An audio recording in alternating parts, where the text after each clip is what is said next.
What if I told you that the very foundation of Silicon Valley, the birthplace of modern technology, was almost dismantled by its own success?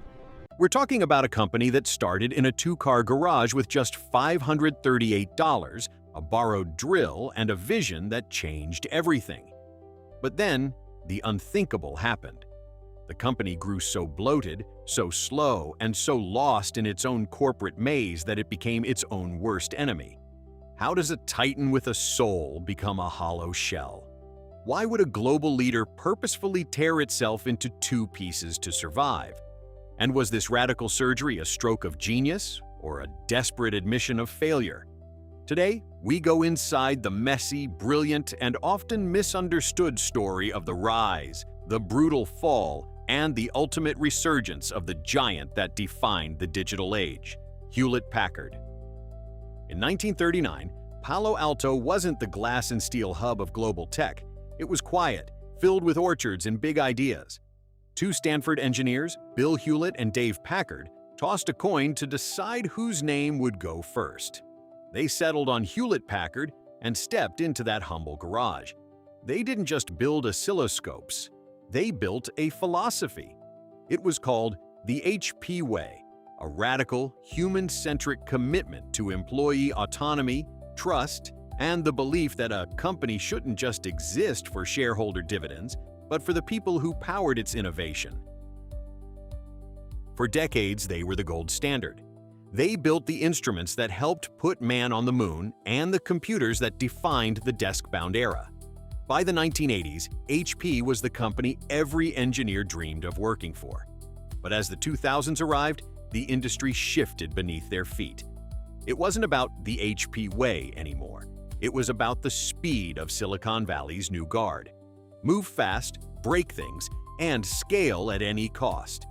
HP, with its deliberate, careful culture, found itself standing still in a hurricane. The atmosphere inside HP became suffocating.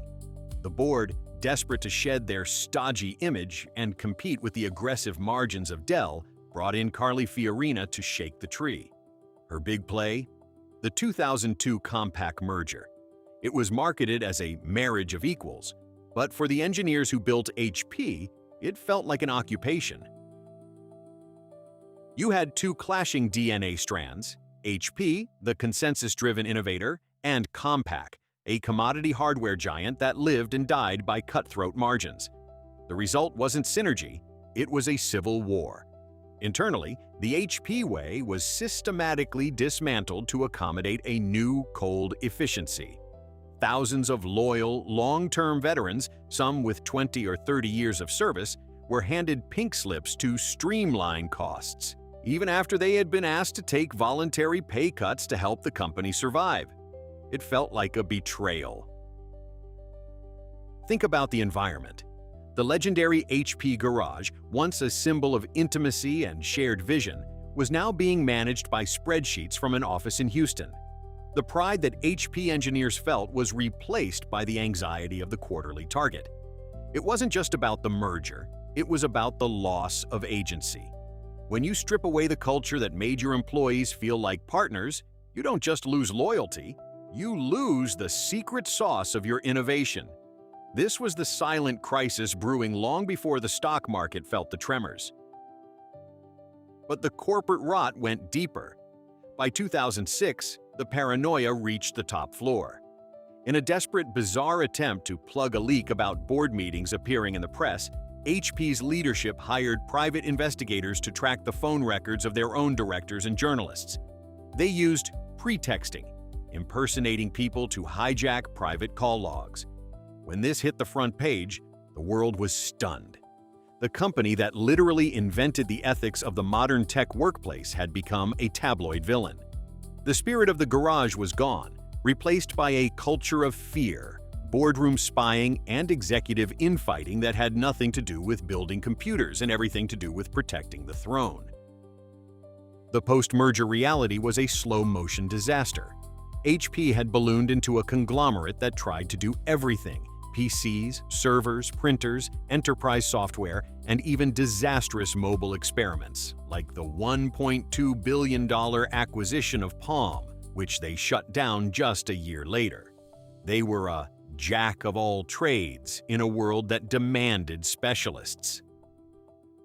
Why was the jack of all trades approach so lethal? Because in the tech world, expertise is currency. When HP tried to sell home printers, high-end servers, and enterprise software all under one umbrella, they couldn't compete with specialists. Apple was dominating design, Dell was perfecting logistics, and Amazon was rewriting the rules of the cloud. HP was essentially trying to run a marathon while wearing a suit of armor. Too heavy, too rigid, and completely unable to pivot when the terrain changed. They became a company defined by internal meetings rather than external breakthroughs. By 2010, the ship was taking on massive amounts of water. Market share was bleeding out to more agile competitors. The boardroom became a revolving door of CEOs, each lasting only a year or two before being forced out. Every new leader brought a new strategy that conflicted with the last one. Employees were caught in the crossfire of constant reorgs, and the morale of the entire company plummeted. It wasn't just a loss of profit, it was a total loss of identity. They were losing the war on every front because they were trying to fight every war at once, with a workforce that no longer felt like a family, but like a headcount waiting to be cut. The damage was visible everywhere. Stock prices were stagnant, and the legendary HP way was effectively dead. Investors lost faith as the company burned billions on acquisitions that didn't synergize. HP had become the classic case study of a dinosaur in the digital age, slow, disconnected, and losing its grip on the very innovation it had once pioneered. Consider the timeline. In just a few years, HP burned through multiple CEOs. Each one brought a new vision, a new set of layoffs, and a new strategy that usually contradicted the one before it. This wasn't just poor leadership, it was institutional whiplash. For the employees, it felt like being on a ship where the captain changed every morning, and the new captain always decided to sail in the opposite direction.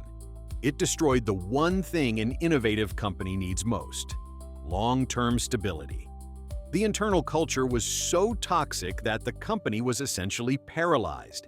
Nothing got built because everyone was too busy fighting over internal budgets or trying to navigate the endless restructuring. In 2015, the company made the only move left: radical surgery. They split into two. HP Inc. took the PCs and printers, while Hewlett-Packard Enterprise, HPE, took the servers, networking, and cloud services. This wasn't just an accounting trick, it was a survival strategy. By splitting, they finally shed the bureaucracy. HP Inc. could focus on high-margin hardware and the hybrid work era, while HPE could pivot to the data center and AI infrastructure. The split wasn't just a divorce, it was a market revaluation. By separating, investors could finally put a price tag on the print/PC business versus the cloud/enterprise business. HPE, for example, stopped being seen as a legacy hardware company and started being valued as an essential player in the global data infrastructure.